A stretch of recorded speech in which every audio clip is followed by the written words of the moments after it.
শায়েক যারা 31st night পালন করে তারা কি ইসলাম থেকে খারিজ হয়ে যায়? প্রিয় ভাইয়েরা, আর মাত্র 24 ঘন্টা মাজা বান্ধে প্রস্তুতি নিন 31st নাইট উদযাপন করার জন্য, ঠিক কিনা? ভালো করে বোঝেন, যেটাকে আপনি ইংরেজি নববর্ষ বলছেন, এটা ইংরেজি নববর্ষই নয়, আপনি জানেন না। এটা খ্রিস্টপূর্ব ঈসার জন্মের 1600 বছর পরে এটা ছিল গ্রেগরিয়ান ক্যালেন্ডার। ওই গ্রেগরিয়ান ক্যালেন্ডারকে রূপান্তর করে এইটাকে পরবর্তীতে তারা নাম দিছে, এটা হচ্ছে খ্রিস্টর জন্ম এবং খ্রিস্টকে প্রভু এবং উপাস্য মেনে আমরা আমাদের সাল গণনা করা শুরু করলাম। ইংরেজিতে বলে AD, anno domini, in the year of our lord, আমার প্রভুর নামের বছর। ত্রিতত্ত্ববাদ যারা বিশ্বাস করে, মুসা ঈসা হচ্ছে আল্লাহর সন্তান, মরিয়ম হচ্ছে আল্লাহ রব্বুল আলমিনের স্ত্রী, নাউজুবিল্লাহ, এই তিন মিলে তারা এই হিসাব করে ওই সেই গ্রেগরিয়ান ক্যালেন্ডারকে রূপান্তর করে এইটাকে খ্রিস্টীয় একটা ধর্মীয় ক্যালেন্ডার রূপান্তর দিছে। আপনি বলতেছেন ইংরেজি ক্যালেন্ডার, এটার প্রকৃত ইতিহাস জানেন না, এটা তাদের একটা ধর্মীয় ক্যালেন্ডার। ব্যবহার করতে পারবো কি পারবো না? ইসলামে মুসলমানদের যে হিজরি ক্যালেন্ডার আছে এটা ব্যবহার করা আমাদের জন্য উত্তম, এবং এটা আপনার জন্য ওয়াজিবুল কিফায়া, পরিবারে আপনার জন্য ধর্মীয় বিধিবিধানের হিসাব রাখার জন্য মনে রাখতে হবে। কিন্তু মুআমালাতের ক্ষেত্রে তাদের এই হিসাবের জন্য আমরা ব্যবহার করতে পারি। কিন্তু তারা এইটাকে কেন্দ্র করে 31st নাইট যেটা উদযাপন করে, এটা একটা বিজাতীয় সংস্কৃতি। কোনো মুসলমান এর সাথে সম্পৃক্ত হতে পারে না। কোনো যুবক যদি বিশ্বাস করে আমার ধর্ম ইসলাম, ইসলাম আমার আল্লাহ রসুল আমার বিধান আমার জন্য দিয়েছেন, সে কখনো এই সংস্কৃতি, এই উৎসব, এরকম কোনো কার্যক্রমের মধ্যে সে অংশগ্রহণ তো দূরের কথা, এখানে যেতেও পারে না, ঠিক কিনা? আপনি যদি এখন ঘোষণা দেন ধর্ম যার যার, উৎসব সবার, আপনার সাথে আমার কোনো বক্তব্য নাই। কিন্তু আপনি যদি বলেন ধর্ম যার, উৎসব সবার, আপনার সাথে আমার কথা আছে। আপনি বলবেন ও হিন্দু ভাই, ধর্ম যার যার, উৎসব সবার, তুমি কুরবানির গরুটা আমি কুরবানি দেবো, তুমি 4 ঠ্যাং ধরো, অন্তত সামনের 2 ঠ্যাং পিছনের 2 ঠ্যাং আমি জবাই করব, রাজি হবে? কেন রাজি হবে না?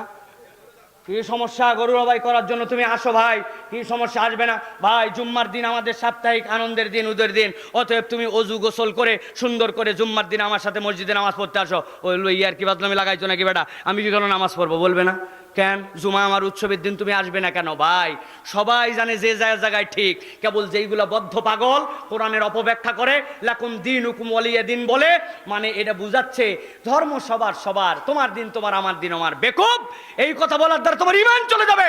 লাকুম দীনুকুম ওয়ালিয়া দিন মানে তোমার ধর্ম তোমার, আমার ধর্ম আমার। আজকের থেকে ঘোষণা হলো লা আ'বুদু মা তা'বুদুন ওয়ালা আনতুম আ'বিদুনা মা আ'বুদ। তুমি যার ইবাদত করো আমার সাথে তার সম্পর্ক নাই, আমি যার ইবাদত করি তোমার সাথে সম্পর্ক নাই। এটা সেপারেশন, এটা একত্রিত করা নয়, ঠিক কি না? অথবা আপনি যদি বিশ্বাস করেন ধর্ম যার, উৎসব তার, আপনি কখনোই 31st নাইট উদযাপন করতে পারেন না। আপনি যদি তারপরেও মুসলমানের পরিচয় দিয়ে কাজ করেন, মনে করেন কিচ্ছু হবে না, রাগ তো ইসলামের কথা, আপনি ইসলাম থেকে খারিজ হয়ে যেতে পারেন। পিতামাতা যারা আছেন, মাইকের শব্দ বহুদূর যাচ্ছে, আপনাদেরকে বলবো আপনি কেমন বাপ, কেমন ভাই, কেমন অভিভাবক, কেমন লিডার, কেমন নেতা, কেমন মুরব্বী। আপনার সন্তান আপনার বাড়িতে থাকবে, আপনার খাবে, আপনার এলাকায় চলাফেরা করবে, আর আপনার কথা না শুনে সে মুসলমানদের বিপক্ষে এইরকম একটি যেই সংস্কৃতি আমার নয়, বাঙালি সংস্কৃতির মধ্যেও পড়ে না, সেটার মধ্যে সে অংশগ্রহণ করবে। আপনি বাধা দিতে পারেন না।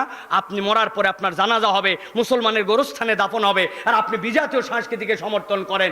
একটু করলে কি হয়? সকলে করতেছে, সমস্যা কোথায়? একটুখানি উপর দিকে গেলে আতশবাজি মারছি, একটু সুন্দর করে প্যান্ডেল ঘিরে একটু পিকনিক খাইছি, একটু লাল পানি খাইছি, বিড়ির ভিতর থেকে মাল বের করে দিয়ে আলাদা করে কুচকুচ করে কেটে গাঁজা ভরে একটু টানছি, সমস্যা কোথায়? আছে না? সমস্যা আছে ভাই। যে আগুন আজকে আপনি জ্বলাইছেন, ওই আগুনে আপনাকে দুনিয়াতেও জ্বলতে হবে, হাসরের দিনেও জ্বলতে হবে। অতএব 2 আগুন থেকে বাঁচতে হলে এখান থেকে আপনাকে প্রতিহত করে, এখান থেকে আপনাকে আপনার প্রজন্মকে হেফাজত করতে হবে, ঠিক কিনা? আপনারা শপথ নিতে পারেন এর সাথে আপনারা নাই, এর সাথে আপনারা নাই। আল্লাহ আপনাদেরকে হেফাজত করুন। প্রশাসনের কাছে বলবো বড় বড় লেকচার দিবেন না। আপনারা